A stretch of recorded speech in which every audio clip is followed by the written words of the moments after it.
Akademi Kader DMI Kabupaten Bandung 2025, wujudkan kepemimpinan masjid yang berdaya dan mandiri ekonomi. Bandung, Jabar, Cyberliputan 6tv.com.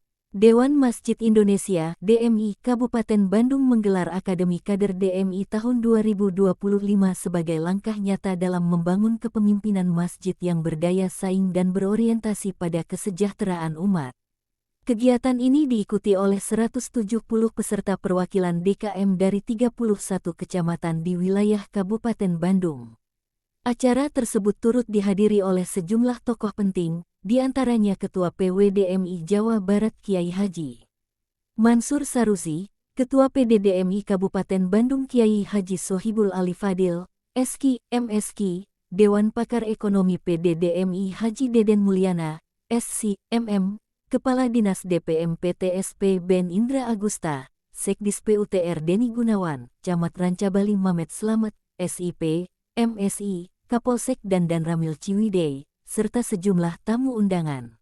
Kita sekarang ini mulai harus dirubah paradigma pemikiran, mindset dari pengurus DKM, orientasinya jangan masih itu fokus spiritual kan gitu. Ini harus mulai dirubah kan gitu.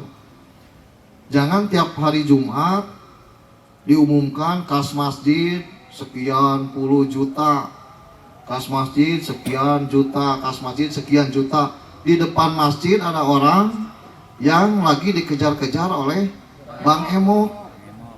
Ini sesuatu yang kontradiksi kan gitu. Jadi selama ini apakah masjid telah memberikan kontribusi atau tidak kan gitu.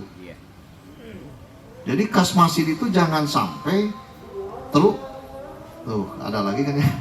Saya lanjut Gus. Lanjut.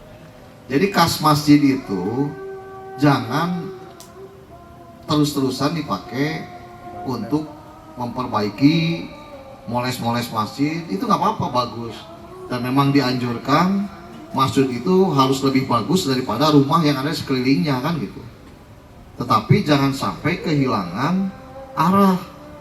Di sekeliling masjid ada orang yang sampai kelaparan nih. Saya nggak tahu yang kemarin viral di Kabupaten Bandung tuh kan ada satu warga yang sampai bunuh diri karena kesulitan ekonomi, kesulitan hutang, terlilit hutang. Saya ingin tahu di sana ada masjid nggak kan gitu.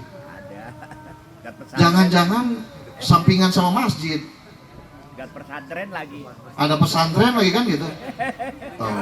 Di Banjaran ada pesantren, ada masjid. Di sampingnya ada orang yang bunuh diri karena kesulitan ekonomi, susah makan. Ya sudah, terlilit hutang, dikejar-kejar hutang katanya kan. Kalau saya beritanya dikejar-kejar hutang, imannya lemah, ya akhirnya bunuh diri dan dibunuh juga anaknya kan gitu.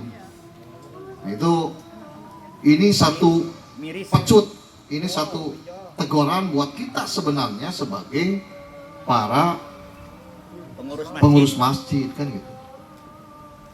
Nah ini apa satu trigger lah kan gitu, satu sentuhan kan gitu. Bagaimana masjid harus berperan di dalam kehidupan kemasyarakatan.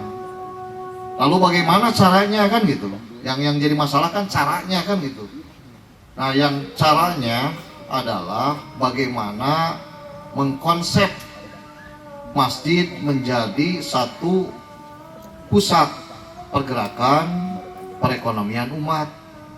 Kalau yang saya usulkan, nggak tahu ini sudah berjalan atau tidak, di masjid dibentuk BMM. Sudah ada belum? Ada. Tiap masjid harus ada Baitul Mal Masjid kan gitu. Jadi Baitul Mal Masjid Al-Furqon, Baitul Mal Masjid Al-Ikhlas. Nah ini konsep Baitul Mal ini harus kita galakkan kan gitu. Dan harus kita jalankan kan gitu. Jadi di Baitul Mal sendiri konsepnya harus dirubah. Jadi jangan terlalu fokus kepada pembangunan fisik kan gitu. Tetapi harus mulai diarahkan satu adalah kan ada fungsi Baitul Mal itu ada fungsi finance, fungsi finansial, memberikan modal dari kas Baitul Mal itu memberikan modal tanpa bunga. Jangan pakai riba. Kalau riba saya Dalam arahannya, Dewan Pakar Ekonomi PDDMI Haji Deden Mulyana, SSI, MM, menekankan pentingnya perubahan paradigma pengelolaan masjid agar tidak hanya berfokus pada pembangunan fisik semata, tetapi juga pada fungsi sosial dan pemberdayaan ekonomi masyarakat sekitar. Jangan sampai setiap Jumat masjid selalu mengumumkan kas masjid sekian juta, sementara di sekitar masjid masih ada warga yang terlilit utang atau kesulitan ekonomi. Ini kontradiktif, ujarnya. Ia menegaskan bahwa masjid harus berkontribusi langsung terhadap kesejahteraan jamaahnya, bukan hanya sebagai tempat ibadah, tetapi juga sebagai pusat ekonomi umat. Salah satu solusi yang disampaikan adalah membentuk Baitul Mal di setiap masjid agar dana umat dapat dikelola secara produktif untuk membantu warga sekitar. Masjid boleh indah, tapi jangan meninggalkan identitas sosialnya. Setiap masjid harus peka terhadap kondisi masyarakatnya. Bentuklah program ekonomi seperti bioflok budidaya ikan nila agar umat mandiri, tegasnya. Lebih lanjut Dewan Pakar Ekonomi PDDMIH, Deden Mulyana, SCMM, menambahkan bahwa melalui Akademi Kader ini, DMI ingin menyiapkan generasi penggerak masjid yang memiliki kemampuan kepemimpinan, sosial, dan ekonomi. Kader DMI bukan hanya mengurus masjid, tapi juga mengurus umat. Kita ingin masjid menjadi pusat kemajuan dan kesejahteraan warga, ujarnya.